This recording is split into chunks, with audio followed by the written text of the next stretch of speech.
Today we're going to be talking about Squad's future, because not only do we have a couple of new roadmaps, we have a video from Pimo discussing some of the things upcoming. I think we have clarity on the tough changes he brought up in a previous video. We've got our first look at a new map, some details around some quality of life updates, and apparently there's a new version of Squad on the way for a specific country. So we're going to take a look at all this and break it down in this video. To stay up to date on Squad news, you should go and hit the subscribe button, leave a like, drop a comment down below with your thoughts on what you're most excited about, or join the conversation in my Discord. And if you'd like to support the channel, you can purchase a copy of Squad for you or a friend using my code SLATE3K30 at the link in the description below for 30% off. You can also click the join button below the video player to become a member here on YouTube. First, we're going to dissect the video from Pimo, the executive producer of Squad. Back in our fall 2025 showcase, we talked about bringing the French faction into Squad. Since then, after listening to your feedback and evaluating the current state of our existing factions, we started rethinking our approach. Inspired by the recent PLA faction refresh, we believe there's a big opportunity to improve and modernize the forces already in the game. To be clear, this doesn't mean we're closing the door on new factions, but right now, our priority is making sure every faction feels authentic, modern, distinct, and fun to play. We think there's a huge value in revisiting and strengthening what's already here before expanding further. I think this is some of the tough changes that Pimo brought up in his last video, and I think there's two lines of thought. One is that new factions tend to have a little bit of new content attached to it. Now, factions don't necessarily fix the content drought, but they do offer something new to the gameplay. Maybe it's just some new vehicles or just a new challenge. New factions can also bring in some new players and veteran players wanting something fresh.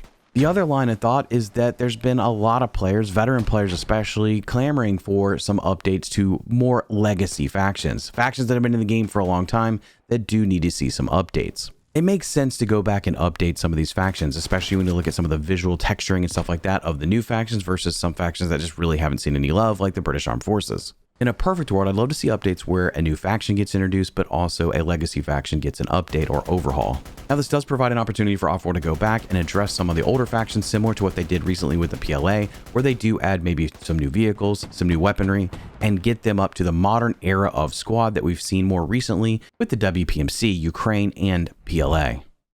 We're also actively exploring how anti-air system, close air support, and faction asymmetry can better fit Squad's tactical identity. Our goal is to create stronger battlefield interplay and more meaningful strategic decision-making as we continue shaping what modern combined arms gameplay should feel like in Squad. Now, folks have been asking about CAS Helicopters and AA for a while because it's been on the roadmap for a while. And I think that's really important because I do think it requires a lot of balancing. Now, this could tie in very closely with updating old factions, where they integrate some of these new systems while they are doing these updates. While it does seem exciting to have something like this integrated, there are old systems in Squad that still need some love. And before we add new systems, it'd be great to see improvements to some of the things that have been in place for a while. Now, when it comes to faction asymmetry, there's always work to be done. I think as things get added, tweaked, or changed, you're going to have to go and adjust other areas of the game. I think this largely is specific to battle groups and how they can operate against other battle groups. There's always some balancing that can be done there, and I'm interested to see what Offworld has in mind. We're continuing to build important foundations for the future through improvements to modding tools and expanding how players connect with Squad both on and off the battlefield. That includes major social features like the company system and an improved party system, both of which we know have been highly requested. I've heard about new modding tools coming to Squad for at least 10 months now, and I don't really know what that means or if it's going to help modders, so I'll let them decide. Now, when it comes to the company system, I think this could be a nice feature, especially for teams or communities that play Squad, and a way for them to identify themselves separately from other groups. Squad relies entirely on communities to host servers, and having an opportunity for them to publicize themselves and try to grow their communities is significant. I think there's also an opportunity here for communities to face off in some sort of leaderboard. That could either be tied to playing online games and some of the statistics you can pull from that, or fire team. But when it comes to the party system, this is not something that I've heard asked for, nor do I understand how it's going to work. I brought some of the technical aspects of this up in my last video, where I'm not sure how it's going to affect server queue or server balancing in terms of the number of individuals on either team. It's also not something I see as necessary because it's relatively easy to use the server browser or the friends list, which I do think is useful when you're just reconnecting with some of the same people you tend to play with that are often on the same server you've already played on. I hear you loud and clear when it comes to maps. Players want both fresh battlegrounds and improvements to existing ones, and we're excited to share that a brand new map, Oscal River, is currently in development and shaping up to be one of the best environments yet. So here is your bigger introduction to the new map coming to Squad that's already been discussed to some degree, but we finally get a pretty good look at it, and it does look really good. Now, I'm assuming that a lot of the new Unreal 5 tech that we've discussed in recent videos is being implemented here, especially when it comes to vegetation. There's no doubt that we need new maps, and this is the first map since Sanction Islands to be completely new and introduced to Squad. We desperately need this added, and we need to get that Eastern European biome rework out sooner than later to help with the stale gameplay loop. Also excited to bring more quality of life improvements your way, including updates to the compass, observe markers, and additional infantry combat improvements. We'll be sharing an updated community development roadmap very soon, so you can get a clearer picture of what's ahead. So we know some updates to Suppression are on the way. That's a part of the bigger gunplay update with 10.4 that hasn't been included into live version of Squad yet. When it comes to compass and markers, I wasn't sure exactly what they had intended, but they did put out a video referencing some of the changes they want to make, so let's take a look at that. Hang on. Compass updates. We didn't see you coming, but we would have if we had compass markers that actually pinned to the sides of your compass. And so what we're actually doing related to this is we're going to be making it so that when you rotate in any direction, it'll pin to the sides. You'll be able to see them no matter which way you're facing. First glance, I don't really see a big issue with this. I think this is actually a nice improvement, especially for newer players to help track what's going on around them. Just hopefully we can make it so that it's not overwhelming or very heavily distracting. Now let's see what they have to say about observation markers. Squad leaders have them, fire teams leaders have them. If I want to say, draw your attention to it, maybe my mic's broke, maybe I have accessibility issues, etc., I should be able to at least say, hey, I can see something over there. If you're not facing it, it would stick to the side of your compass and you'd be like, oh shit, and you look over there. I want to make sure that it's not overbearing because I don't want markers spammed everywhere. I don't want all over the compass. I don't want all that stuff. So we're looking into a lot of different ways to mitigate that. Maybe I'm misunderstanding, but it seems like the implication here is that everyone in the squad would have some sort of marker that they can point and direct the squad's attention to. With a squad of experienced players, I could see this actually being pretty helpful as long as it doesn't get too overwhelming or in the way. But with a squad of a bunch of folks that are less familiar with each other or maybe have less experience, I could see this being problematic. If you're not careful here, it's going to be really overwhelming for the SL and tiresome, and the SLs are already put through a lot. We're incredibly energized by the opportunity to deliver new ways to play. Whether that means evolving existing game modes, exploring entirely new ones, or introducing fresh tactical experiences to the battlefield.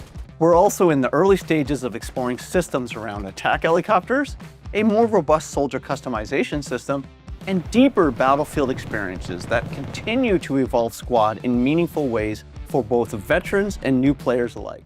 Now this is the last segment from Pimo, and there's three things that are mentioned. First is game modes, which it's unfortunate this comes so late in the video because I think it needs to be a higher priority.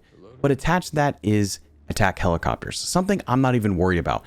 CAS Helicopters haven't even been implemented fully into the game. We don't have AA, which is a direct counter to CAS Helicopters. I'm not sure why this is being brought up. When it comes to soldier customization, I can understand that system needing to be in place and being helpful for the game because I'm sure there's a monetization aspect to that. Now, I'm not sure what all that looks like in terms of the system itself. Maybe there's opportunities to just do some basic customization within a very restrictive environment to give your character a little bit of personality that separates it from others. But the real concerning part is that game modes is listed so late in this video, and it was about 10 months ago we heard that territory control was getting a rework, and we haven't even seen that. This is concerning because it directly addresses stale gameplay.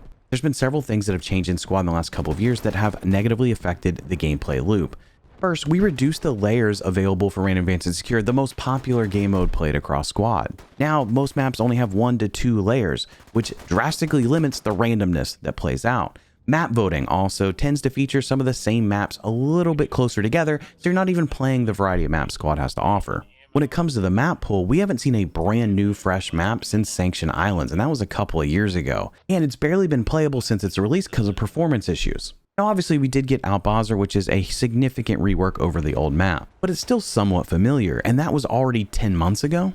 And somewhere in the last 10 months, we also somehow found a way to ruin skirmish mode. Not that it was played that often, but it's definitely not fun to play now. I made a whole video on the changes to skirmish mode and how it made it unplayable. I don't think it's that hard to resurrect it and get it back to a playable form, so at least there's another game mode that seemingly will work. I'm not sure what the holdup in the territory control rework is, but man, we do need some game mode updates. Community layers at the moment seem to be the only thing that somewhat addresses some stale gameplay by giving you a different experience, but it's on a familiar map. Otherwise, if we look at three things that tend to affect stale gameplay, You've got factions. We're not going to add a new faction right now. We're going to rework old factions. That may help a little bit, but not as significant as a brand new faction from the ground up. When it comes to maps, we have one on the way. I'm still not sure when the Eastern European Byram rework is going to make it out, and we've been talking about that for almost a year. And finally, there's game modes, but there's nothing here to take and actually run with in terms of information regarding updates to game modes. It's just a topic.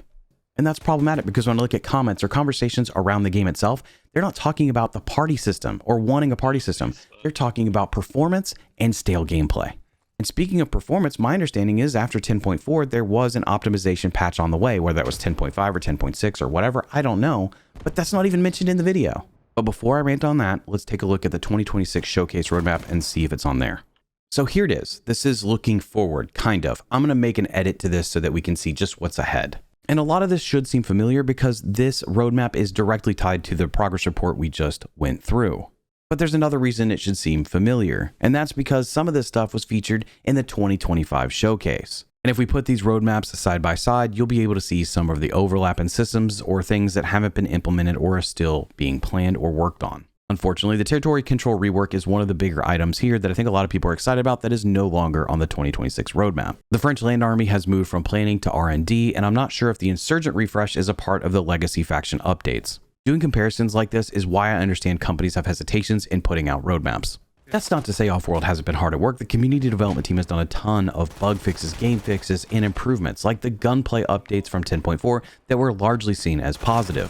The concern I have is that veteran players who were often relied on to not only play the game and keep it populated, to seed servers, but also mentor new players to come into the game, are not seeing the delivery of things that they need to stay attached to the game and keep it fresh and fun for them.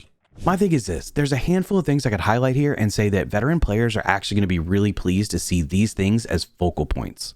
Because outside of whatever new ways to play means, these are things that actually start to address the gameplay and improve some of the systems that are currently in the game that can be frustrating.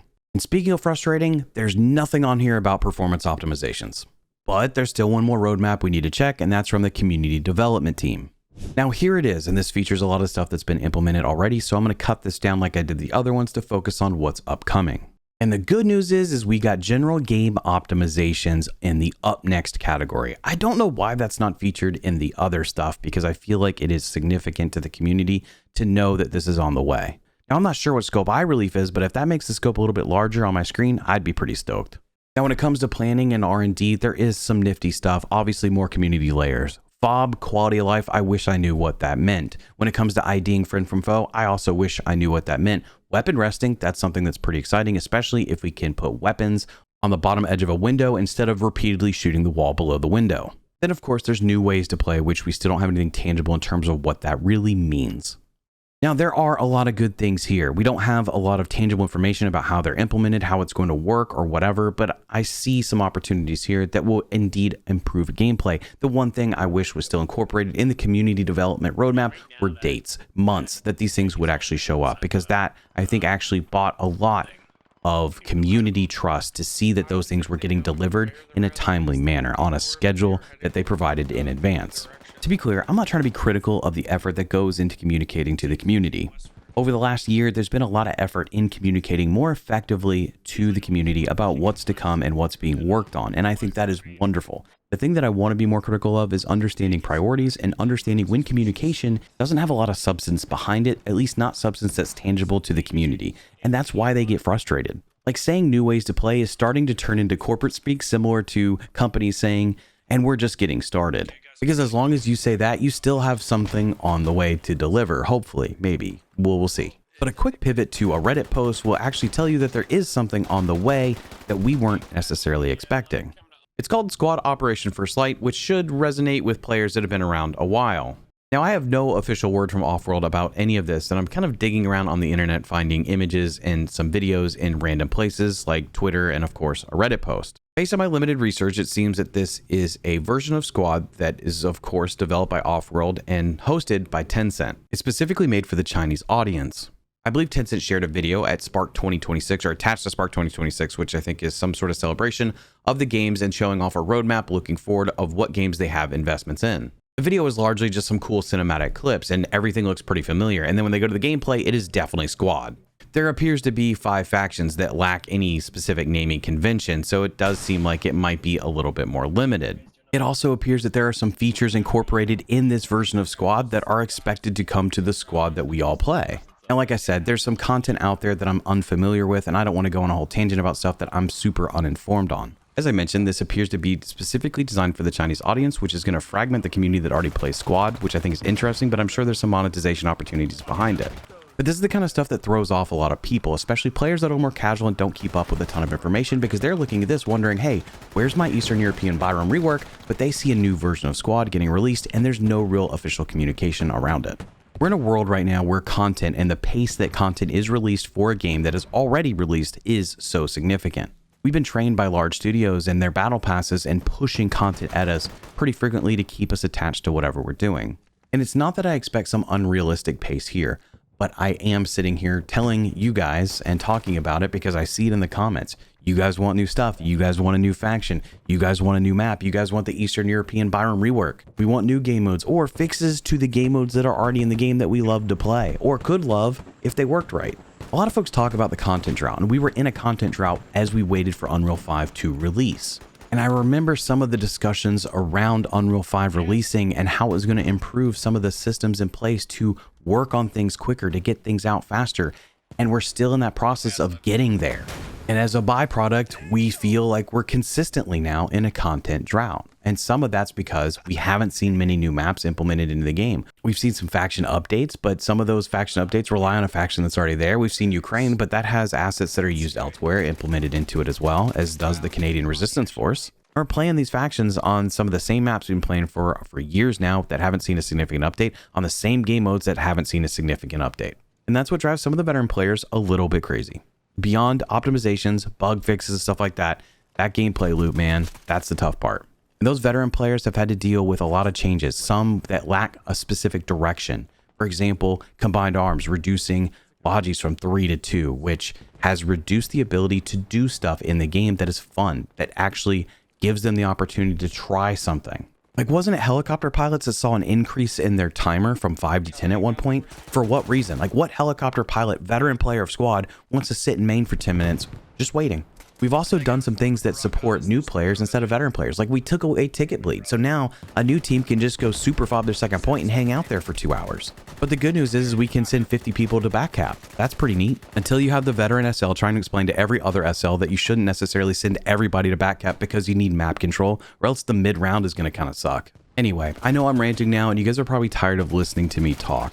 I just worry, like many of you, about the health of Squad when it comes to keeping players attached, bringing in new players, and keeping that community going.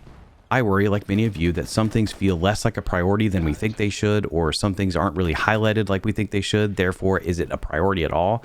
That kind of stuff.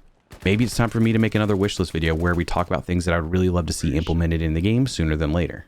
Let me know what you see on the roadmaps that you think should be the biggest priority down in the comments below. Of course, join the Discord if you'd like to continue the conversation and become a member here if you haven't already. You can support the channel and its continued growth. And as always, be sure to hit the subscribe button. I appreciate you guys checking out the video and listening in to what I had to say about some of the things that have been posted. And with that, see you guys next time.